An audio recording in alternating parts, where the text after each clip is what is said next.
Okay, so good afternoon, everyone. We are starting a new lecture of our Nova SPA, today with Athanasios Vionis, that is a associate professor in Byzantine archaeology and art in the Department of History and Archaeology of the University of Cyprus. He completed his graduate studies in ancient history and archaeology in Durham University, and then he did the PhD in the University of Leiden University. He's going to talk about his research. His main focus normally is archaeology of Byzantine and Ottoman periods, mainly in Cyprus, but not only. And he focuses various thematics that goes from methodologies such as the applications of GIS to archaeology, but also working on landscape settlement patterns, sacred landscapes, pottery, production, circulation, and uses of objects, food preferences, and everyday life. So thank you very much, Athanasios, to be here with us. Thank you very much. It's going to be a pleasure to hear you. So the floor is yours. Thank you. Thank you. Thank you very much, Katarina. Thank you for the kind introduction and obviously for the invitation, which I very much enjoy it. Not only because you and I met in one of the, I would say, remotest places in Europe a few months ago in Norway, but also because I knew I was going to talk mostly to an audience which is not related or familiar with the archaeology of Cyprus. So if obviously I'm sure there will be a lot of things that may sound new to you or not completely comprehensible, but feel free to ask afterwards during the discussion. But I'm sure you will realize that there's also a lot of things in common, especially, to those of you who are working with landscapes and landscape archaeology. I have written my text, so I will just read it out. Apart from, as I said, thanking Katarina, I would like to also acknowledge that composing the text for this public lecture for a very different audience this time, which is wonderful, I must admit. My aim was to provide an overview of Cyprus's archaeology in the post-Roman era, that is, the period after the island became part of the Eastern Roman or Byzantine Empire, followed by the 300-year joint rule between Byzantines and Arabs in the late 7th century, the restoration of Byzantine control in the 10th, until the establishment of the Kingdom of Cyprus in the late 12th century under the French House of the Lusignan and its conquest by the Ottoman Turks in 1571. The ultimate aim is to trace settlement history on the island during this long historical era, following a landscape approach and contextualizing it within the wider field of Cypriot archaeology. The term Cypriot archaeology in the minds of most scholars working on the archaeology of Cyprus customarily denotes the study of prehistory and to a lesser extent of the Iron Age, being on the front line, as some would argue, of research on the island for different reasons. Thus, the treatment of later periods emphasizes exogenous disruptions and imperial impositions, such as the Hellenistic, Roman, Byzantine, Ottoman, and British colonial, separated by the local Cypriot element. How informed are prehistorians and classical archaeologists on developments in later periods? How closely do scholars working on the Cypriot Middle Ages and early modern times follow theoretical advances and current highlights in the archaeology of prehistoric Cyprus? Do the two groups of period specialists learn from each other, or do they need to learn anything about the contingencies, resilience, the adaptive, boom-bust and repetitive cycles, the long-term changes and the mentalities of Cypriot society outside the narrow chronological period they focus on? These are just theoretical, rhetorical questions, and the published record probably provides hints, with the answer being, sadly no, only a handful exceptions. This comment should be considered as a plea for a closer, more engaging, interactive, and fruitful dialogue between the various groups of period specialists. although the archaeology of post-Roman Cyprus is developing rapidly, but still the relevant scholars have an awful lot to learn from the achievements of prehistoric archaeology. Perhaps the time is ripe for the archaeology of historical periods to inform research on prehistory due to the extent and variety of available data that force attention to detail. It goes without saying that one needs to be aware of relevant phenomena occurring before as well as after the period he or she examines to be able to trace sociocultural change through time, decipher and reconstruct a good and systematically studied archaeological record in the framework of a solid and informed theoretical or other approach. I do not intend to recite here an extensive account of the development of research in Cyprus before and after the birth of archaeology. This has already been undertaken successfully several times in the past. The history of prehistoric research on the island follows parallel or early developments elsewhere, with a cultural historical approach characterizing archaeological studies on the island from the 1960s to today, innovative survey methodologies developing in the 1970s, multidisciplinary approaches in the 1980s and 1990s, and the employment of theoretical approaches developing modestly over the past 20 years. However, as perhaps elsewhere, post-Roman or medieval and historical archaeology in Cyprus has not completed its circle. It is not a coincidence, for example, that it was only in 2018 that Byzantine archaeology was recognized by the International Association of Byzantine Studies as a discipline of its own, developed independently from the long-established history of Byzantine art, with the foundation of the International Commission for Byzantine Archaeology. As with the archaeology of earlier periods, certain aspects of the material culture of the post-Roman past in Cyprus have not yet been adequately studied or published, if at all published, to proceed with delving into more interpretative or theoretical issues.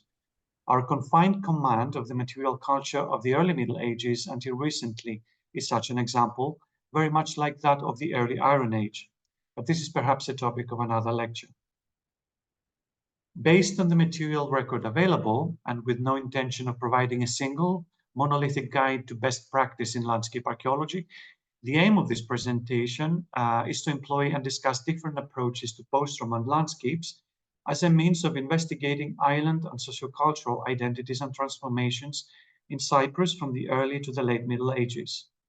Examples will be drawn from the intensive archaeological survey project I have been co-directing in the Xeros River Valley in the Larnaca district.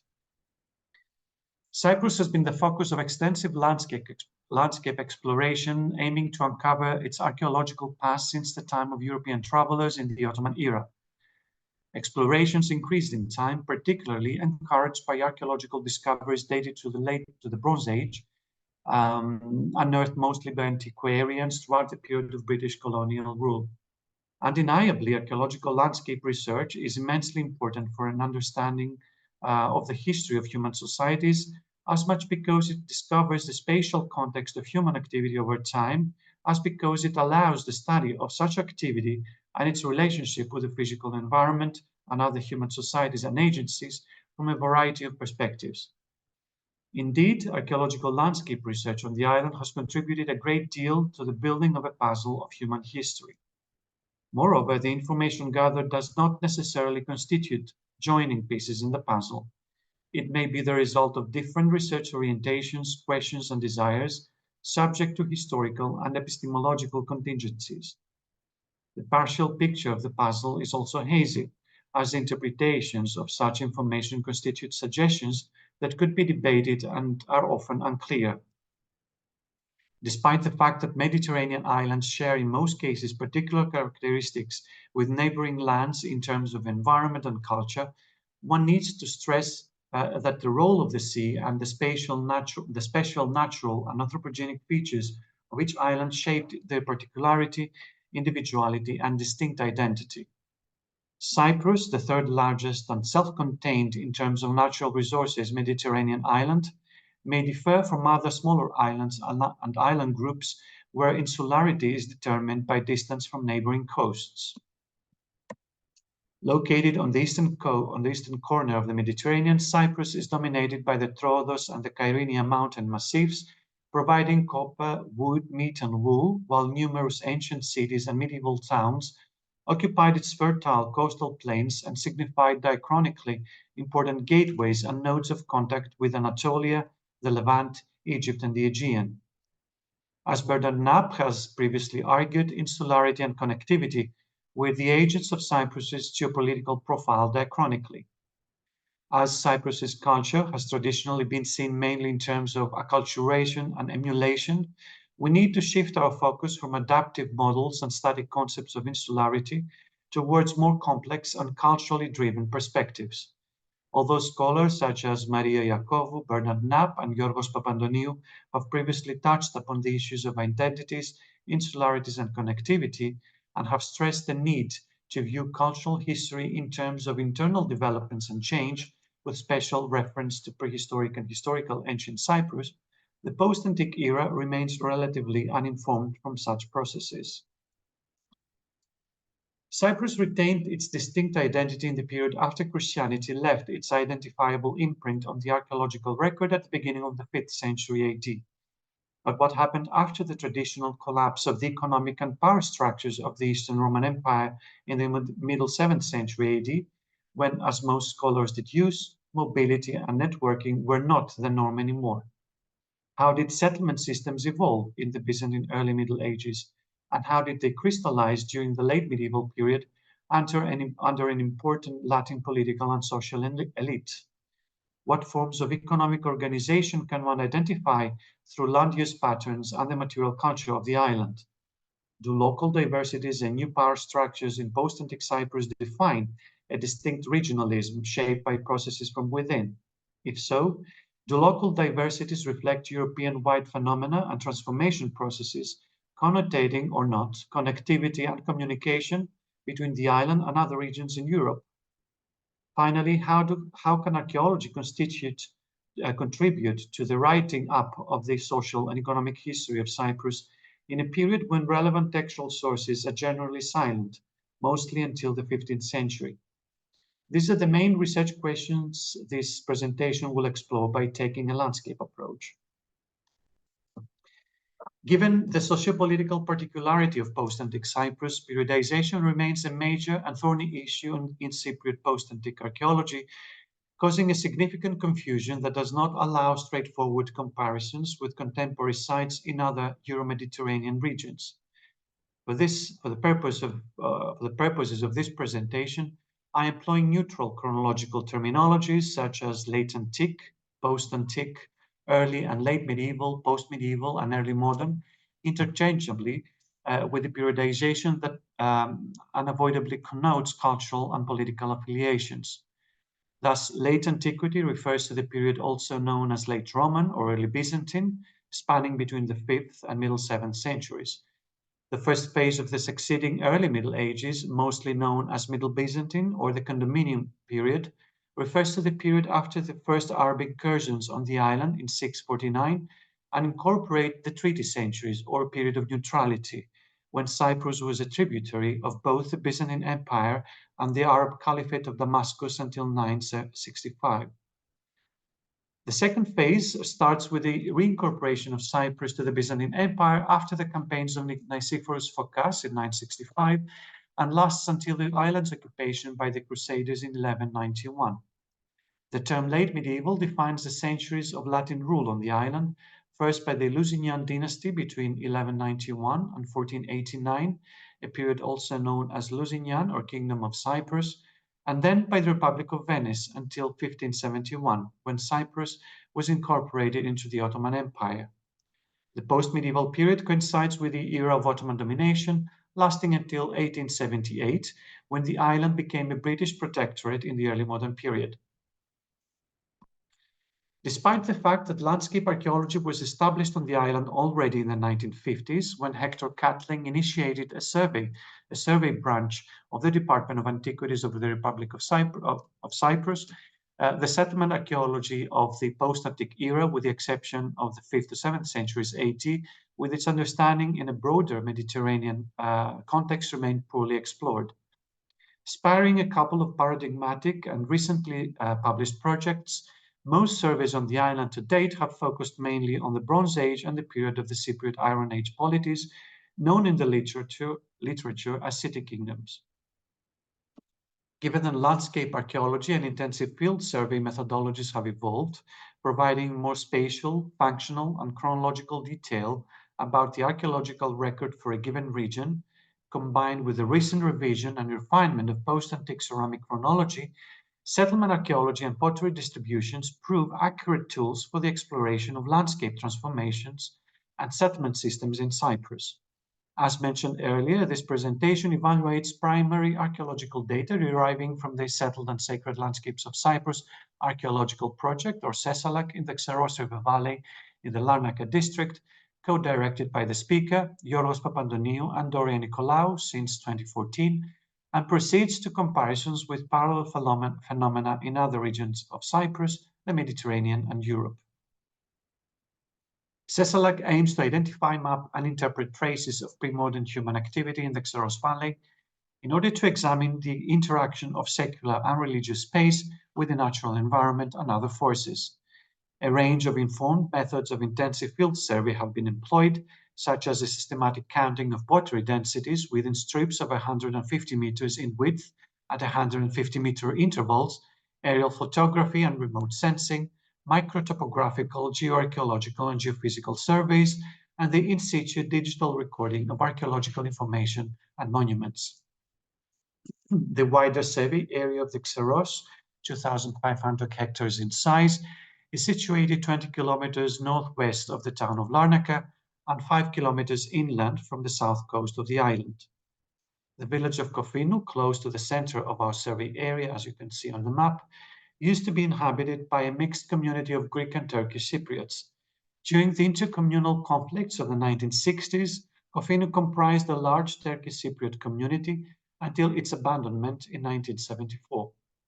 Today, the village is inhabited by Greek Cypriot refugees from the northern occupied part of Cyprus. Thus, Kofinu and its environs are nowadays a landscape devoid of recent development, and for a rather long time, an archaeologically terra incognita. The survey area is located today at a major junction of the island's motorway, linking the capital Nicosia with the towns of Larnaca to the southeast, Limassol on the south coast, and Paphos to the west. Although the Xeros Valley never attracted the interest of Cypriots driving on the busy motorway, its location on the edge of 2 or 3 Iron Age city kingdom territories, its immediate proximity to the major infrastructure of the Roman road network, a choice as one of the most strategic enclaves of the Turkish Cypriots in the 1960s, and the establishment of the only governmental reception center for asylum seekers in Cyprus at Kofinu, hosting refugees from current conflict territories, confirm the centrality of this uncentral rural landscape today. In many respects, the microenvironment of the survey area, defined by a continuous series of hills crossed by the river Xeros and located within the landward buffer of Cyprus, provides an ideal laboratory for examining settlement systems in the period after antiquity. Using the Xeros Valley as a case study, settlement and landscape changes in post-antique Cyprus are contextualized and evaluated within a multi-layered framework or along 3 main strands of approach: central place theory and settlement hierarchies, village ecosystems and land use patterns, and sacred landscapes. Meanwhile, considering that competition, conflict, and violence were at work in our research area, especially during Cyprus's recent past, having affected local communities living in the regions nowadays, the role of memory, ethnoarchaeological research related to religious space and cultural heritage are also introduced in the final part of this lecture. After the Church of Cyprus gained its autocephaly at the Council of Ephesus in 431 AD, the role of the bishops and the clergy in church investment and community leadership began to take off. By the early 5th century, a dense network of 15 bishoprics was established on the island, more than the city kingdoms of Iron Age Cyprus, in a territory of 9,250 square kilometers. 90 Christian basilicas have been identified in towns and countryside, a number of them encroaching civic public space in proximity to pre-Christian sanctuaries, other erected in the periphery of cities and along major communication axes, close to city walls and gates or near ports and nearly always in prominent locations. Preliminary GIS mapping and analysis of the churches in relation to the road networks and arable land, as you can see on this map, undertaken by my doctoral student Niki Kyriakou, confirmed that Christian basilicas are found in association with rural establishments, local central places, that is, towns and coastal emporia, and other significant economic and communication nodes, such as road networks and agricultural lands. The erection of new basilicas in the Cypriot countryside by the middle 6th century testifies to the agricultural and population explosion in rural areas and reveals the spread of Christianity into the countryside, redefining the island's religious and economic landscapes. Although Christianization was a phenomenon encountered throughout most of Europe around the same time, suggesting a global process, regional variations point towards distinct particularities and local responses. For example, although the transformation of polytheistic temples into churches was a common practice in the Aegean and Eastern Mediterranean in the late 4th and 5th centuries, it was never very common in the Roman and post-Roman West, where only a few instances of this can be observed as late as the late 6th or 7th century. Yorgos Papandoniou and I have already published a detailed account of the fate of the city and the countryside in late antiquity and related phenomena observed in the Xeros Valley in the form of book chapters and journal articles, so I will only summarize the main points here. The ceramic evidence, the presence of monuments of Christian worship, topographic parameters, and extensive surrounding agricultural territory, and comparative evidence from other excavated and surveyed sites suggest that in late antiquity the site of Kofinu in the Xeros Valley played a central role within its settlement chamber, coincidentally overlapping with our survey area. The extent of the site suggests the existence of a population of more than 600 inhabitants during its maximum size in the 6th and 7th centuries. A basilica at the site, at this site on the map, a basilica excavated at the center of the site functioned as the focal point of the settlement, standing at its approximate center and dominating its immediate environs. Kofinu comprised the second-rank settlement and as the main habitation site of the microregion of the Xeros Valley. Such secondary settlements in the countryside had a major role to play as local centers, that is, as important loci within the territory of the settlement chamber, acquiring an important role in agricultural production, processing, and distribution of goods. Thus, Kofinu could be defined here as an agrotown. The term agrotown is borrowed from studies in Roman and late antique Greece, as well as late medieval and 20th century southern Italy, to define towns with agricultural functions. Although the term has predominantly had a negative connotation, emphasizing the role played by high levels of inequality and widespread poverty, recent scholarship has highlighted how agrotowns fitted into an adaptive agricultural and economic system, subject to the presence of international markets and changing balances between arable and pastoral lands. This new interpretation finds fertile ground in the full landscapes of late antique Cyprus and other places in the Eastern Mediterranean within a global superstructure as the Eastern Roman Empire. The evidence available suggests that the agrotown of Kofinu was the main settlement and the only basilica of its microregion within an agricultural territory that was able to sustain no more than its resident population. Cost surface analysis shows that the farmers of late antique Kofinu would need no more than 40 minutes to walk or ride to the limits of their community's territory and within their settlement chamber, also overlapping with our survey area. We can identify the same pattern for other neighboring settlements and microregions, at least for those that we have archaeological evidence, implying an extremely organized settlement and agricultural plan in late antique Cyprus. It is worth noting the different urban and rural environments of the late antique Mediterranean evidence a series of contrasted phenomena: prosperity and decline, wealth and poverty, elaborate buildings and cheap constructions. For example, the central part of Christianized Athens was transformed into a contracted town behind its late 4th century post-Herulaean walls, with suburban mansions and a series of basilica marking monumental space in the immediate surroundings. This bipolar picture, never questioned in the context of late antique Cyprus before, represents a global historical development as it emerges from the examination of multiple local perspectives. This general phenomenon connected to monumentality and ruralization in late antiquity is not restricted to the Mediterranean world, but rather extend to the Near East and much of Europe during the same period.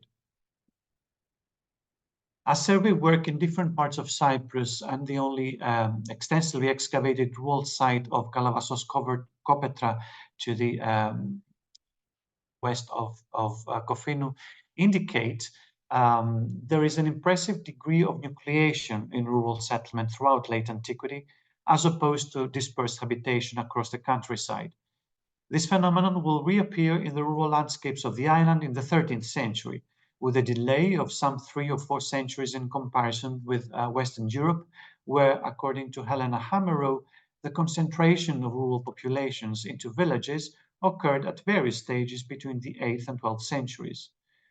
Although it remains speculative at this stage, the open field system, that is, the large open arable lands that comprise the backbone of medieval agriculture, linked with settlement concentration from central England to Eastern Europe, may also explain settlement systems and an extremely fragmented ownership pattern in late antique Cyprus.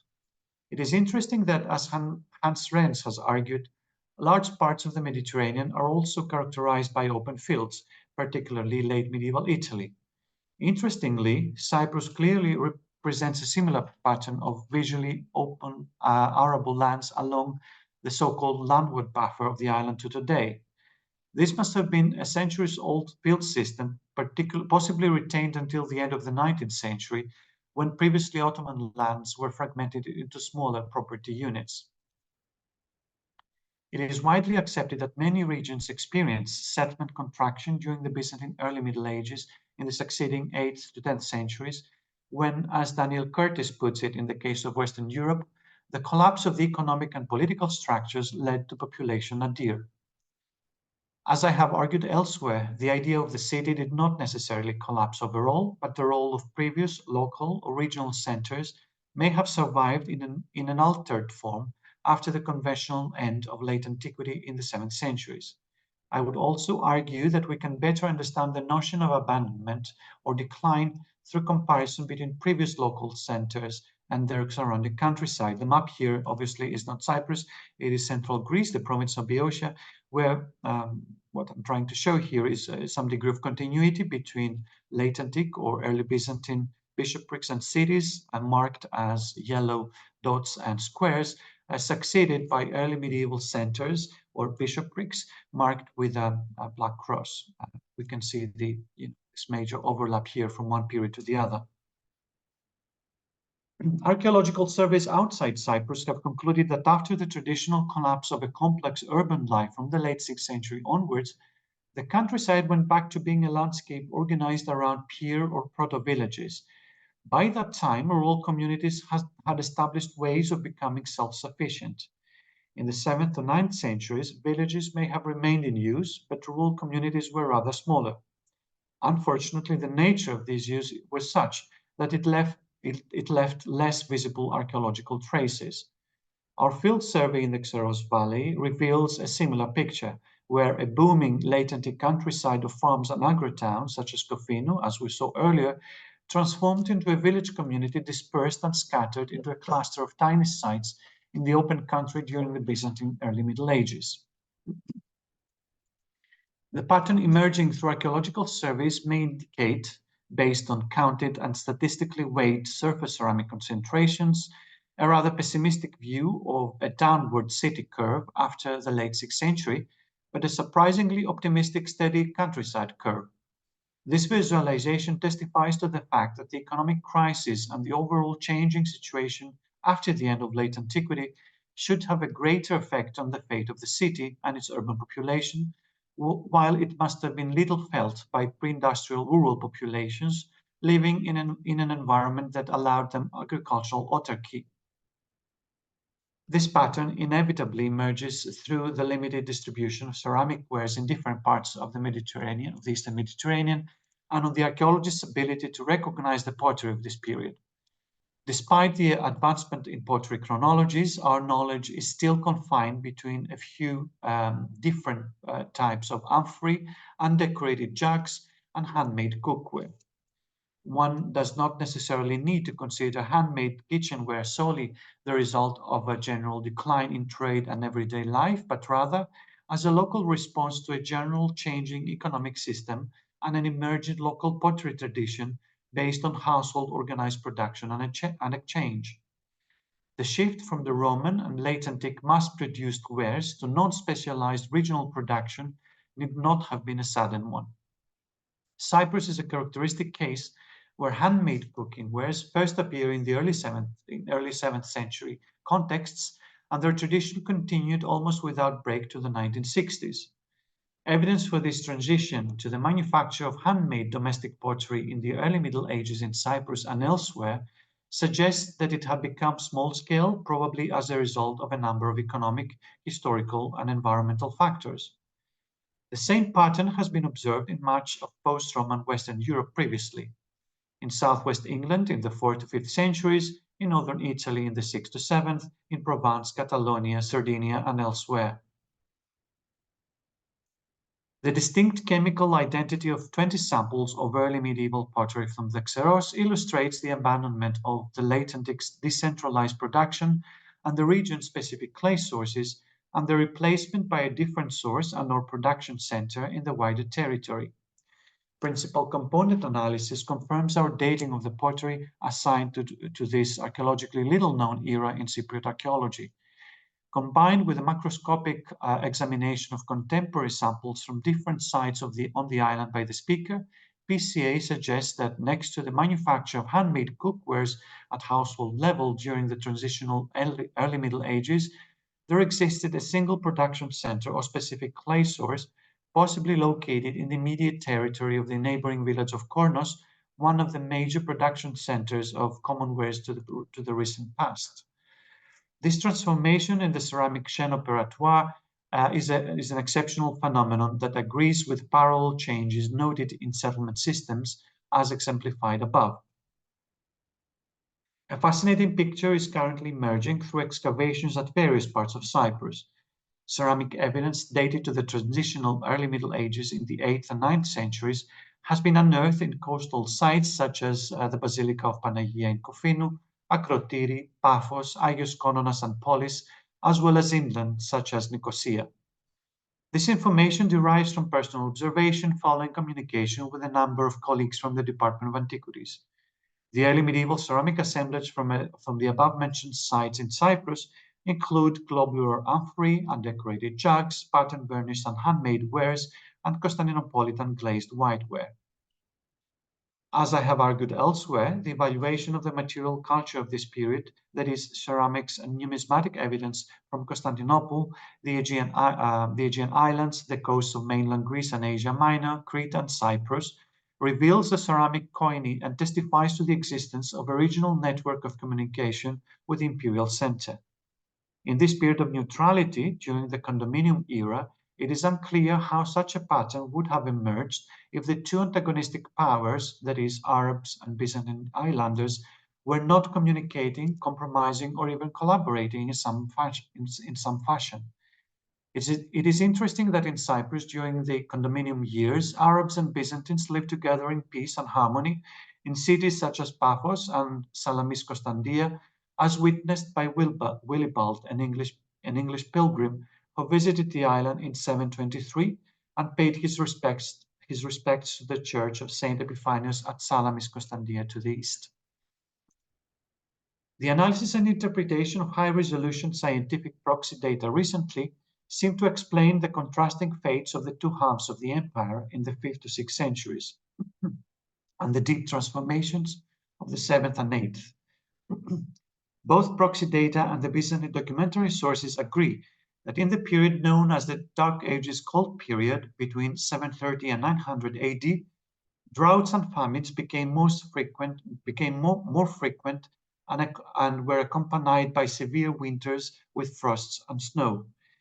These climatic fluctuations, combined with the possible gradual straining of natural resources, may partly explain downward demographic trends and may have affected agricultural patterns from the cultivation of vines and olives to less risky investments such as cereal production and livestock raising. Thus, the open field system we noted in Cyprus earlier may have found good ground for developing further, as in most of Western Europe in the early Middle Ages. This agricultural strategy and less people in the landscape meant the resurgence of land fertility and the gradual repopulation of semi-abandoned lands in the succeeding period of stability and growth after the reincorporation of Cyprus into the Byzantine Empire, especially in the 11th and 12th centuries. As noted earlier, excavated evidence at the former Basilica of Panagia in Kofino indicates continuous use and perhaps restructuring of the monument into the 8th and 9th centuries. Two more churches of the same period are located in the vicinity. The first, dedicated to Saints Athanasios and Cyril in neighboring Menoia, was built in the late 7th or 8th century, while the second, dedicated to Saint Athanasios Pendaskionitis in nearby Pendaskinos, was built in the 8th or 9th century. Their establishment during this period of transformations testified to the continuous presence of the church and its possible role in settlement formation and land supervision after the shrinkage of the late antique agro-town of Kofino. Could it be that previous local central places were replaced by or broken up into a number of tiny sites dispersed in the countryside and focused within the territories of new or transformed churches on pilgrimage sites? This phenomenon is again not unknown in Mediterranean archaeology. In 17th century central Greece, following an astonishing era of population growth and land exhaustion of microenvironments during the early Ottoman period, villages were broken up into a number of small surface states with the rise of tax farming, when the Ottoman state leased out abandoned plots to individual holders. In 8th century Cyprus, the church may have played the role of the 17th century Ottoman state, possibly explaining dispersed human activity in rural landscapes previously occupied by concentrated settlements, with arable land restricted along river valleys and alluvial coastal plains, so characteristic of Cyprus, such as the one in the Xeros. On the other hand, and as Richard Hodges has previously argued in the case of Northwest Europe, the sacred relics of a saint were amongst the most precious possessions and an important agent for the formation of central places in the early Middle Ages. The aforementioned church of Saint Athanasios of Pendaskinon housed the original tomb of this 7th century saint, whose cult survived down to the 15th century. As Tassos Papakostas has noted, the survival of Athanasios' cult beyond late antiquity must be related to the development of settlements that house rural shrines. This pilgrimage church, built only 1,500 meters from the coast during an otherwise troubled period of Arab raids, must have sustained the territory's dispersed communities through the visits of overseas pilgrims and its function as a locus for donation and exchange in the Byzantine early Middle Ages. I would argue that Cyprus, very much like some Aegean islands, may be recognized as belonging to a peripheral or buffer zone between the Byzantine imperial center and the growing Arab sovereignty in the Eastern Mediterranean, employing a degree of freedom from central state control. The evidence from the material culture from the island, scanty textual references, evidence for dispersed settlement activity, and mechanisms supporting contact continuity between Cyprus and other regions in the 8th to 10th centuries can only point to two insular responses towards the imperial centers and the newcomers. The first response points to material connectivity and religious affiliation with Constantinople, the imperial center, resulting in maintaining traditional ties with the the Byzantine capital. The second points to an intense encounter with new people, resulting in economic stability and/or resilience. In the succeeding late Middle Ages, when the Lusignans established themselves and ruled the Crusader Kingdom of Cyprus for 3 centuries, the island saw another dramatic urban and rural settlement transformation. It seems that during the efficient conquest of the island in 1191, King Richard I of England found only a few fortified towns capable of significant defense across the coast. Throughout the first decades of their rule, the Lusignans established towers and administration headquarters throughout Cyprus. It is clear that Byzantine fortified locations of the 11th and 12th centuries, such as Nicosia, Kyrenia, and Paphos, as well as new, later fortified cities such as Famagusta in the vicinity of Byzantine Constantia, and Larnaca resumed their role as regional central places in the 13th century for the first time after late antiquity. In the rural countryside, nucleated settlements started becoming archaeologically visible again in the 13th to 14th centuries, not only along the coastal zone of the island, but also across the slopes, foothills, and valleys of the Troodos Mountains. In the Xeros Valley, a large late medieval hamlet is attested around the 11th century church of Panagia Kofinu, where 2 successive layers of fresco decoration of the 14th and 16th centuries, along with a number of late medieval burials around the monument, testify to the church's continued use. A second, more substantial settlement, most possibly the main village of the period in our region, is located 3.5 kilometers southeast of Kofinu. Moreover, this site can be identified only through the distribution of off-site surface pottery around the present-day village of Alaminos, where the 15th century church of St. Mamas, which you can see on the photograph, and the freestanding tower house of the middle 15th century define its focus. A number of dispersed small farms in the wider territory of the Xeros complete the picture of human recolonization across a rural landscape during this period. What were the factors that led to the dynamic formation of nucleated settlements in Lusignan and Venetian Cyprus, though? The new socioeconomic reality on the island naturally points to the Frankish elite members of the society and the feudal economic system.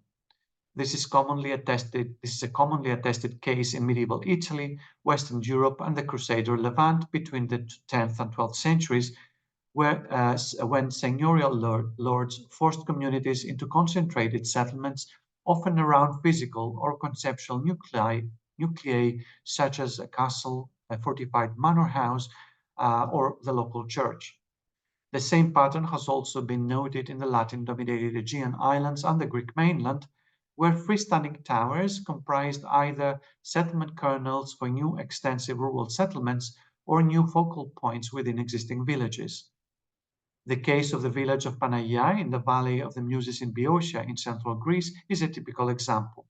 The peasants of the Byzantine village of the 12th century in the Valley of the Muses was transferred 500 meters to the east in the early 13th century, when a tower was built on a high crag and a new settlement was established on the hillside below under the command of the minor feudal occupier of the tower. Cyprus presents different versions of the aforementioned process of settlement formation. One of these can be read in the rural landscapes in the lowland coastal zone of the island. It seems that the late antique second-rank settlements or local central places like Kofinu were replaced by new concentrated settlements developed around freestanding towers of the Lusignan and Venetian eras within microregions along river valleys such as the Xeros. The nobility no doubt contributed to this reorganization of settlement in the countryside in order to develop their own fiefs, centering their estates in 2- or 3-story tower houses run by minor lords or supervisors. Though it is difficult to gauge how often they visited their estates, the Latin nobility resided in their townhouses in Nicosia and Famagusta. I cannot omit to refer here to a published study by my doctoral student Christalla Loizou, who has illustrated how the dense distribution of freestanding towers on the island of Euboea in Greece, you can see on the map this long island along central mainland Greece, is related to domestic and economic functions such as residence, agriculture, supervision, and storage, rather than as military defense outposts as previously thought. Thus, towers in the rural countryside were designed to generate the revenue required by the Latin aristocracy to support its elevated lifestyle.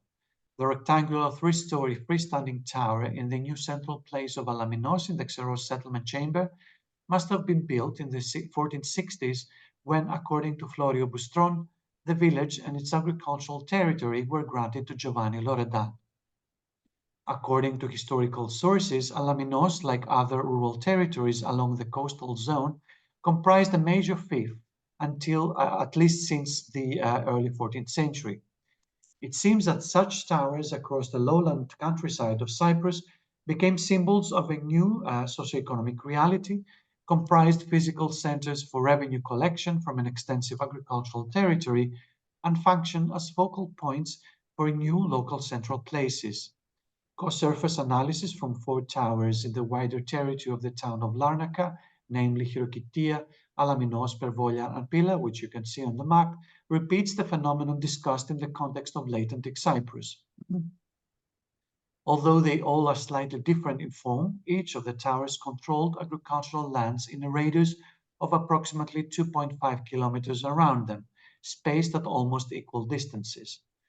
Larnaca must have been the regional central place of this area, functioning as the closest regional market rather than as the region's administrative center. The same picture emerges from other areas across coastal Cyprus, west of Chirokittia, where a number of surviving or no longer existing fortified manor houses and towers signified second-rank settlements established in the periphery of regional central places as Limassol and Paphos. As noted in the introduction of this lecture, competition, conflict, and violence were at work in our research area, especially during Cyprus's recent past, having affected local communities living in the region nowadays by creating negative memories. In our attempt to answer the basic question of who owns the past, we proceeded with engaging with the local communities by bringing the results of our field project and the region's natural and cultural landscapes closer to its present-day inhabitants through public talks and guided tours, in combination with the development of a mobile application providing an on-site tour to landscapes and monuments in the Xeros Valley. This enterprise has been undertaken in the framework of the Unlocking the Sacred Landscapes of Cyprus project in collaboration with CESALAC and the Department of Antiquities, funded by the European Regional Development Fund and the Republic of Cyprus through the Research and Innovation Foundation. The ultimate aim was to examine how residents and visitors in the Xeros Valley make claims to, remember, and experience religious and sacred monuments and their surrounding landscapes, while also investigating how claims are managed, negotiated, and contested by local communities and the state. While new technologies for capturing the dynamics of cultural landscapes are constantly emerging and developing in the study of Mediterranean landscapes and spaces, the employment of experiential approaches when it comes to religious landscapes and space remain relatively underdeveloped.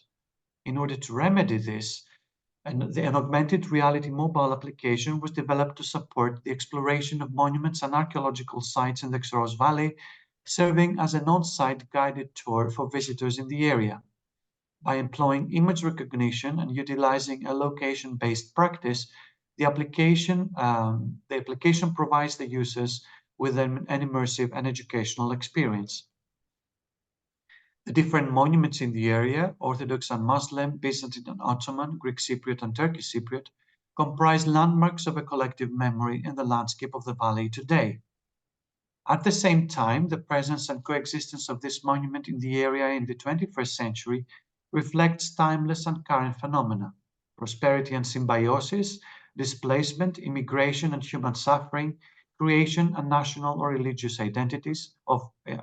and religious identities, destruction of sacred sites, and abandonment. 10 such landmarks are included in the application, with accompanying texts in Greek, English, and Turkish, images, 360 viewers, and 3D virtual models and reconstructions, providing an immersive and educational experience. Our own experience with such application, employed for the first time on-site in the cultural landscapes of Cyprus, and the reaction of the locals and other participants in the field, highlight its potential in enabling the narration and visualization of the historicity of the landscape and the fate of religious and other monuments of the past 1500 years. The feedback from the anonymous questionnaire filled in after our community archaeology days by the local communities, archaeology students, professional guides, and other interested parties has been overwhelming. The aim was accomplished. The Cypriot public, both children and adults, participated in large numbers in this action. They learned about a region of negative memory. They observed through a different angle those humble monuments and landscapes they knew nothing about, while most importantly, the local inhabitants, most of them Greek Cypriot refugees since 1974, felt they came closer to their new home and appreciated its similarities and differences with their villages of origin in the occupied north. I hope I have managed to showcase that specific processes need to be inserted not only within their local socio-historical context, but also within broader geographical regions, since contemporary transformations and evolutions prove to be taking place globally. It is only then that phenomena can be better understood, as local histories usually reflect general trends because of specific power relations, environmental changes, and most importantly, changing mentalities. However, instead of summing up all the different phenomena observed through the examination and the settled settled and sacred landscapes of Cyprus after the end of antiquity, I would like to close this presentation with an intriguing element of our research in progress in collaboration with Silver Sky 3D and Rise Center of Excellence, bringing in a challenging and unconventional dimension to historical archaeology and to the experiencing of cultural heritage by Cypriot people. Having employed digital and theoretical approaches to spatial analysis of ritual and cult through the organization of conferences and the editing of 3 volumes by our Unlocking Sacred Landscapes Research Network since its inception in 2015, we proceeded with employment of cognitive psychology in the study of sacred monuments. On the outskirts of our research area in the Xeros Valley lies a 14th century church dedicated to Panagia Stathiotissa. During the bicommunal conflicts in the 1960s, Turkish Cypriot villagers originally from the area or displaced there, most probably shepherds, were in the habit of visiting this medieval church, abandoned and inaccessible to Greek Cypriots at that time. We have evidence of specific Turkish names and dates inscribed on the walls, next to the removed faces of some of the saintly figures. Through anthropological, ethnographic, and cultural heritage research, we aim to bring the sacred space into conversation with religious competition, conflict, and violence in the contemporary world. At the same time, with the support of computational applications such as virtual reality technologies and the development of a number of cutting-edge methods in cognitive psychology, memory, and spatial cognition by our collaborator Marios Avramidis, we aim to combine current trends and approaches in archaeology and psychology to open up new horizons and opportunities for the exploration of memory, experience, and perception of this religious space in its historical fate. In the end, this particular monument and others in Cyprus give rise to new forms of negotiations, strengthening the development of social resilience and contributing to resilient societies. Thank you very much for your attention.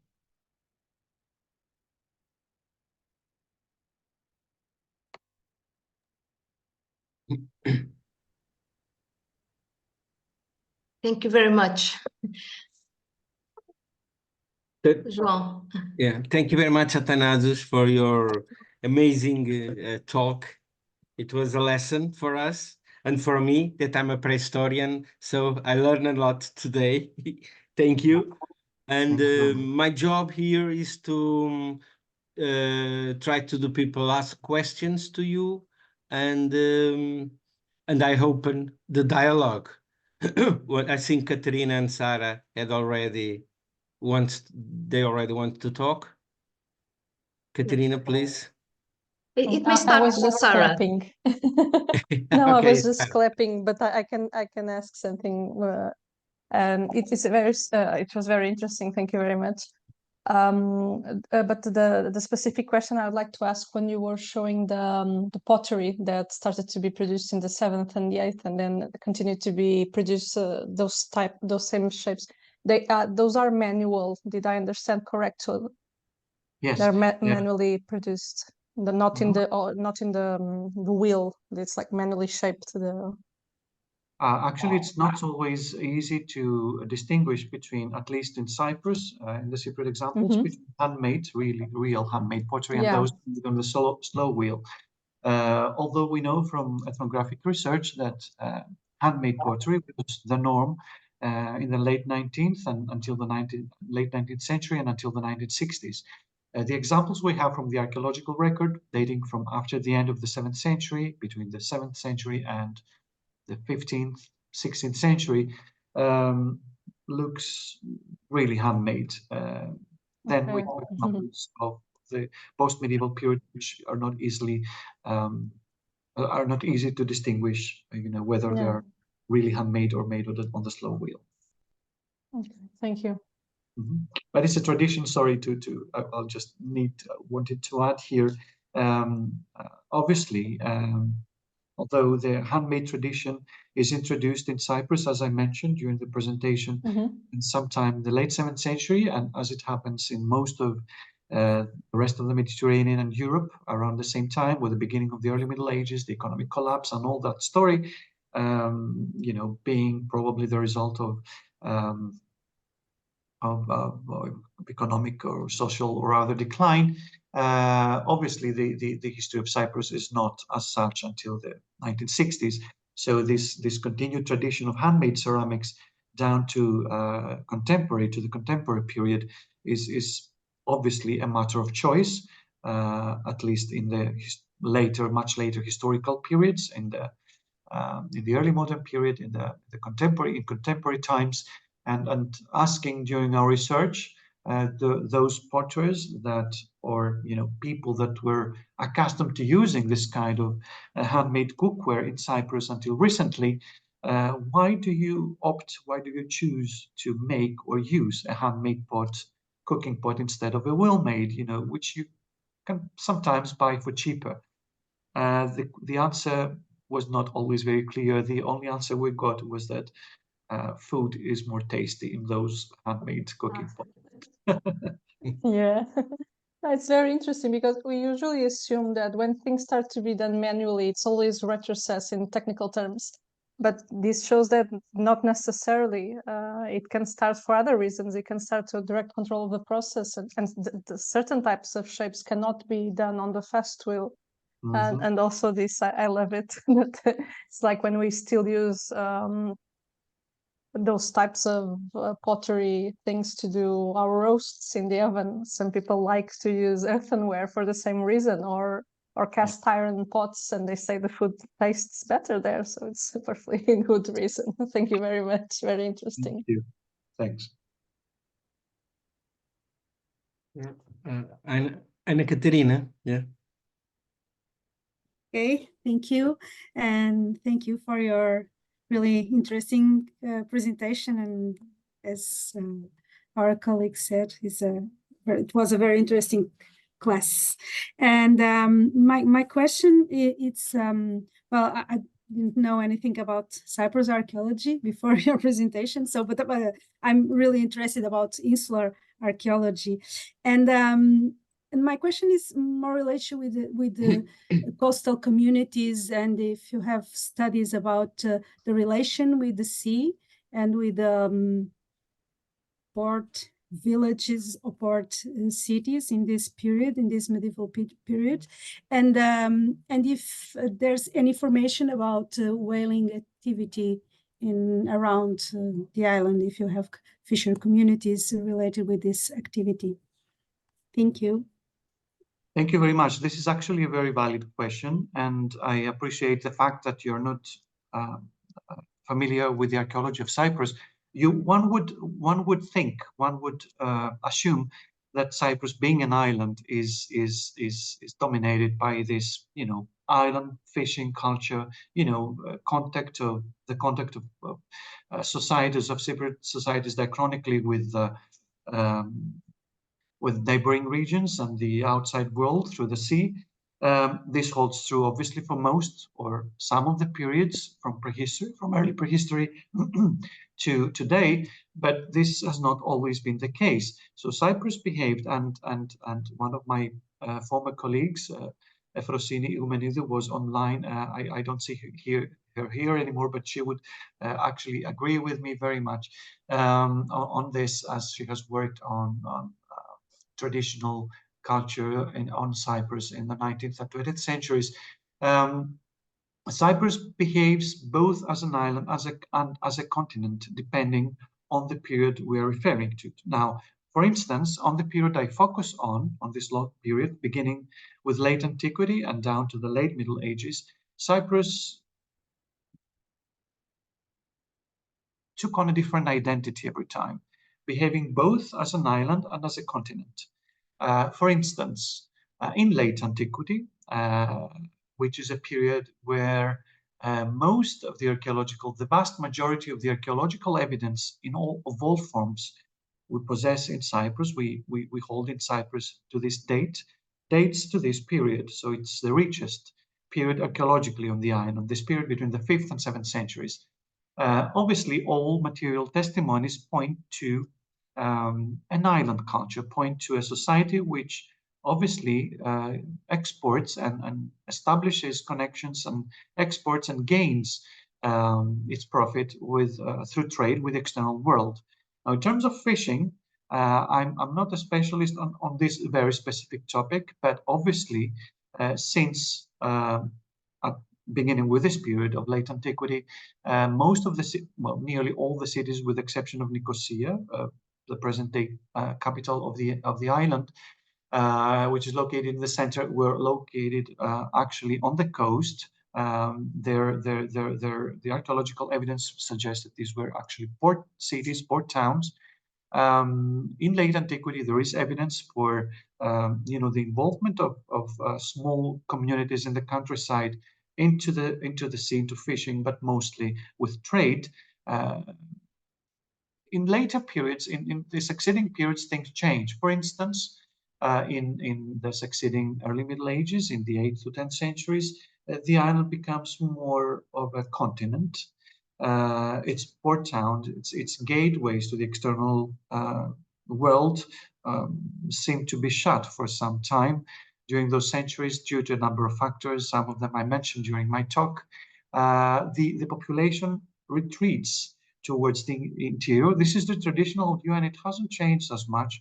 Our evidence from our work in the Xeros Valley also testifies to this very limited human presence.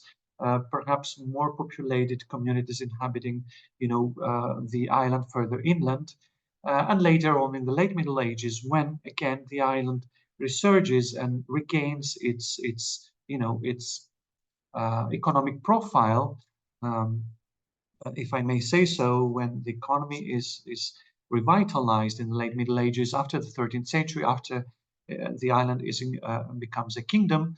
The kingdom of Cyprus is established. Then we see again, although a culture predominantly agricultural, a culture also open to the sea through the export of its goods, also ceramics, glazed tableware, to neighboring regions. So I'm not sure if I made myself clear. It's an island where its identity is not static.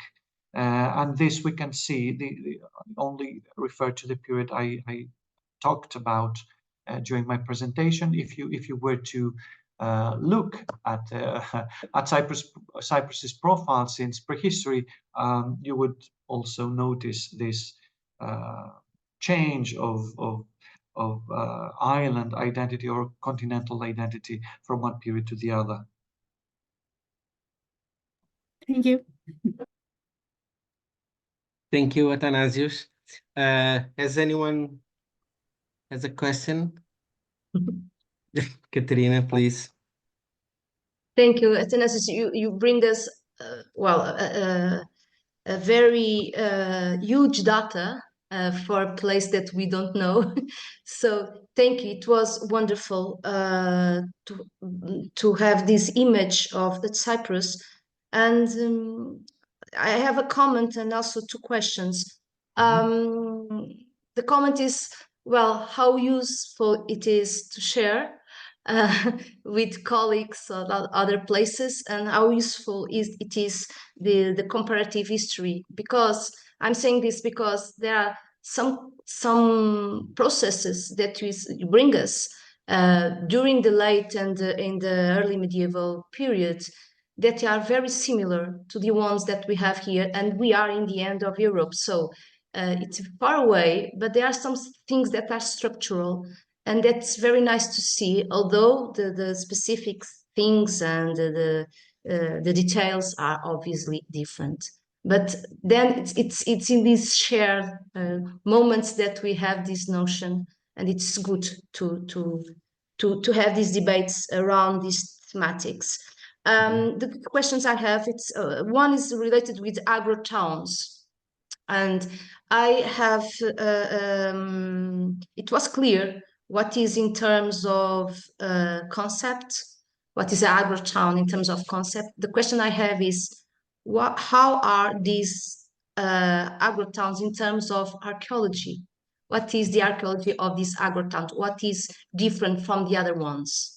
That's the first question I have to you, and for you. And the second question is related with the churches, mainly the churches that appear to be constructed in the 8th century onwards, and you told us that more or less they seemed to be a central place when they are constructed, and then they organize the settlement and they organize the landscape. And the question related with this is how the sites where they are implemented, where they are constructed, are chosen. Is there a pattern in the choose of how to choose a place to put a church, or these churches are connected with something that was there before? These are the two questions I have for you. Thank you very much. Thank you, Katarina. Okay, let me start with a comment on your first comment, which is the sharing of information, methodologies, and interpretations and data. Absolutely. This was my point, and this was why I was very glad you invited me over to talk to such a different audience, not familiar with the archaeology of the Eastern Mediterranean. Now, there is two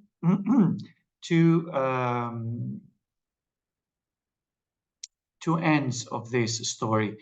First is that obviously, I mean, every place has its own character in terms of archaeological evidence and its own uniqueness. Even Cyprus, for instance, is not, the island itself, which is a moderate-sized island, is not, the same patterns cannot be observed everywhere in every corner of the island during the same period, let alone, comparing Cyprus with Portugal. However, still, looking at the general trend, and this was my point during my introduction, where you see phenomena and you observe phenomena, you interpret trends in a specific region or place, such as Cyprus, similar things as I noted every time, look at England, look at Italy, look at this, look at that, look at Western Europe in general, is because I can see that during these historical periods, phenomena are global. Although we're not talking about an industrial society or industrial societies, it is a different thing. We are talking about the Middle Ages and different economic model and political structure in different places. There are differences, but there are so many common patterns. And this is also something I realized during our meeting, the Auralia meeting in Norway, which I mentioned at the beginning. So many things in common all across Europe. The time capsule may differ. Your decline in Portugal may be earlier or later than ours, but still we're talking about more or less the same period. The patterns of economic contraction and population growth and so on and so forth. So these kind of trends are more or less the same. So I'm very glad you noted that, you pinpointed to that. Now, turning to your questions, the first question, how do I define an agrotown archaeologically? Yes, it's only a proposition that we can use this term, and it has been used by more archaeologists more than just me, working in places like the Aegean, Greece, and also in Cyprus, where this term has been borrowed from medieval and early modern Italy. How do I define it? Well, okay, to put it in very simple words, what do we find at such sites in Cyprus, for instance, but also in Greece, where I have also worked? It's this kind of sites which stands hierarchically in between a city or a major town, which comprises a real center, and that is confirmed by the textual sources in a particular period, and followed down below agrotowns, the simple agricultural establishments defined as farms or hamlets. Now, the agrotown, what its characteristics are, and we do identify them on ground or below ground, is a densely built space, not very well organized, rather, conglomerations of neighborhoods here and there, medium-sized houses, very basic structures, yet some kind of authoritative presence, like the church. For instance, Skofinu does have a basilica church. Basilica churches did exist in cities, and in the countryside only in those big places, rural places, which I term agrotowns. Basilicas we don't have in other sites.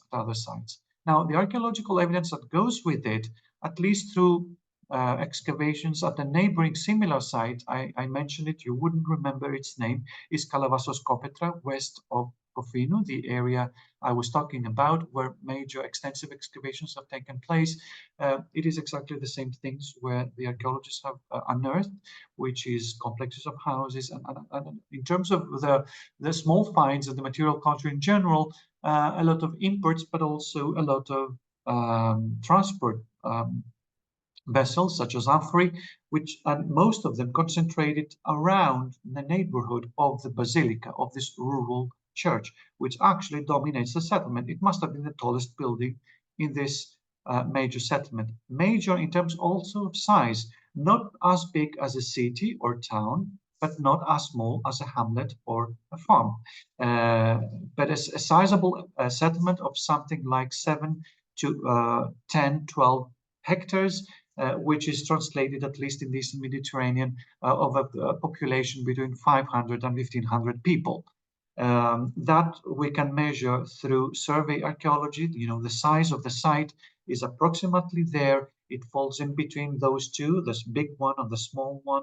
It stands in between. This is an agrotown, but also the use of the term agrotown to actually include the notion of being an agriculturally based economy, a population engaged almost exclusively in agriculture and the processing of agricultural goods. We have installations like olive presses and vine presses and wine presses and all that, in relation to a major basilica, the courtyard of which was used as a local market, as we can see from the archaeological evidence, such as imported tableware as well as amphorae for the transport of goods.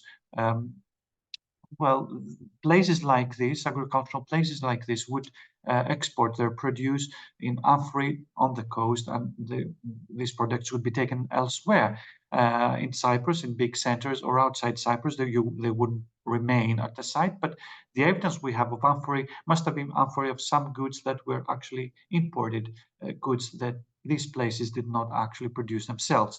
And most of these amphorae are actually, some portion of these amphorae found in those agrotowns are imported, which means that, these kind of rural populations, which didn't have such an elevated lifestyle, did still need imported goods, which they did not produce themselves. So this is what the geophysical prospection we have undertaken in Kofinu gives us kind of different windows across the site. So we see a densely built space with a church, the basilica, and its open area around it, that is the market, densely built space of approximately 10 to 13 hectares in size at its maximum extent. both according to the archaeology above ground, that is the concentration of surface ceramics, but also according to geophysical prospection. And the second question was about the churches of the early Middle Ages. Well, in order to explain this, this is why I had to look at what is happening elsewhere in Europe, in Christian Europe, as Richard Hodges has exemplified in other regions.